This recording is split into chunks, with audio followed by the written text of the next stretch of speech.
Alright mga kapuso, mga Eskonyas, this is Channel Red. So dito po tayo ngayon sa may Barangay Pansol, Calamba, Laguna. Ayan. Siyempre Philippines, wala tayo sa bansa, Philippines.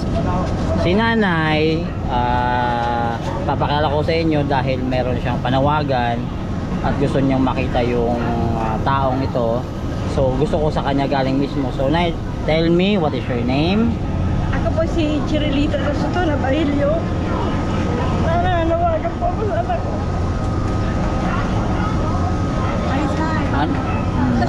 Ano po pangalan ng anak nyo? Si Carla Rasuto na Bahilyo po.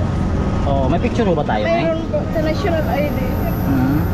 Sige na, huwag natin muna ipakita. Pipicturean ko lang mamaya. Kasi property niya yan eh. Nandiyan kasi yung mga numbers eh. Mahirap na.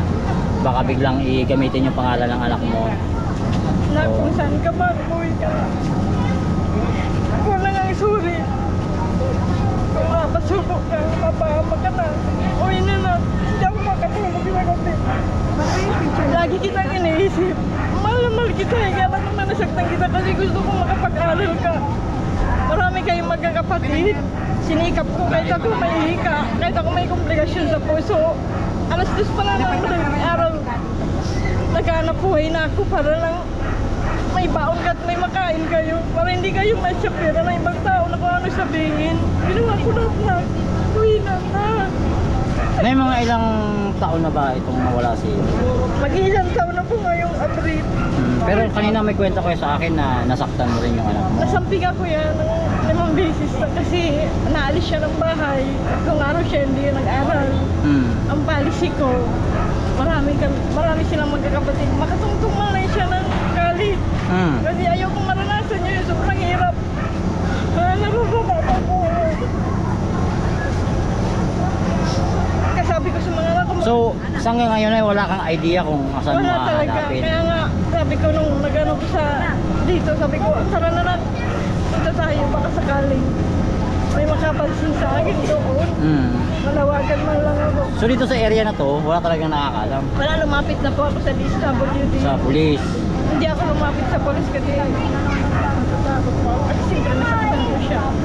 Baka mamaya, ako ba yung paligtan?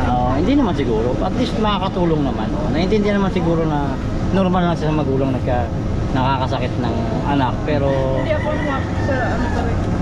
siguro sa akin advice ko lang din ay lumapit tayo sa otoridad para at least para at least secure din, di ba?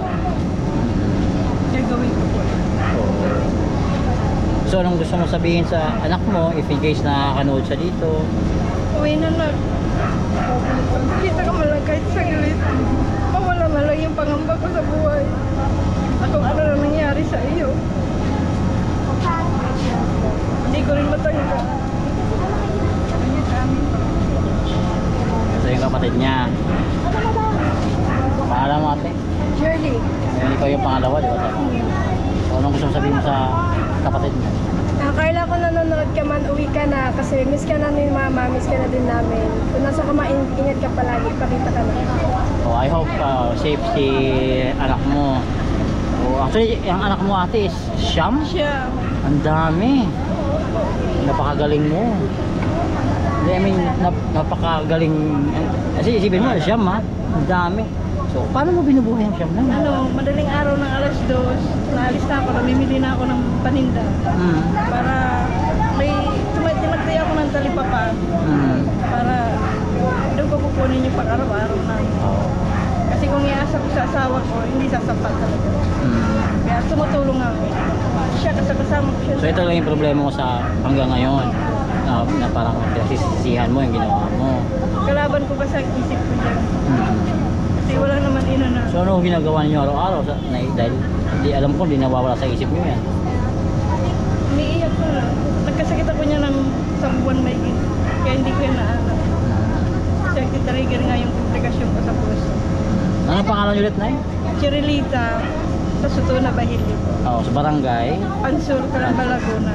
So mamaya nahihingin ko yung mga contacts mo para if in case na may makapagbigay sa atin ng informasyon kung saan yung anak mo. At least ako, I hope yung anak mo nakakanood ng mga vlogs sa mga videos ko, at least na paano makatulong tayo. Kasi malit na bagay. Hindi natin masabi, baka may mga, mga supporters tayo na nakakita sa kanya, di ba? Huwag lang ko kayong umiyak na eh. Be positive lang ko tayo na may okay yung anak nyo, ha? So, huwag na kayong umiyak na nawala tayo pag-asa. Bigay na lang kayo ng number. Oo. Tiwala lang sa Diyos. O, maayos din yan. Malagay sa akin ng pamilya ko. Isang iglap lang. Isa sa kanila nawalay. Pakatatag lang ho kayo, Nay. Uuwi din siguro yun. Oh. Uuwi din Alam mo, yan. pagdala nung pag-uwi nun, meron ng ano. Oh, baka mayaman na pagbalik. Pero ang isang buwan para bang napakahaba, parang isang taon na. Yung isang taon para bang 10 taon na. Nawawala siya. Parang Siyempre nanay ho kayo, naiintindihan ko kung naramdaman. Sige, pakatatag lang ho tayo. So anyway mga kapuso, ayan po si nanay. Ito po ay simpleng bagay lamang na gagawin natin. I hope makatulong ito ng malaki. At may makakakilala sa anak niya. Ipopost ko na lang mamaya yung yung picture kasi tatanggalin ko pa yung mga ibang information dyan. Kasi ID ko kasi yan eh. So Purok 1 Muslim Area Pansol, Kalamba lang. City of Calamba. Okay.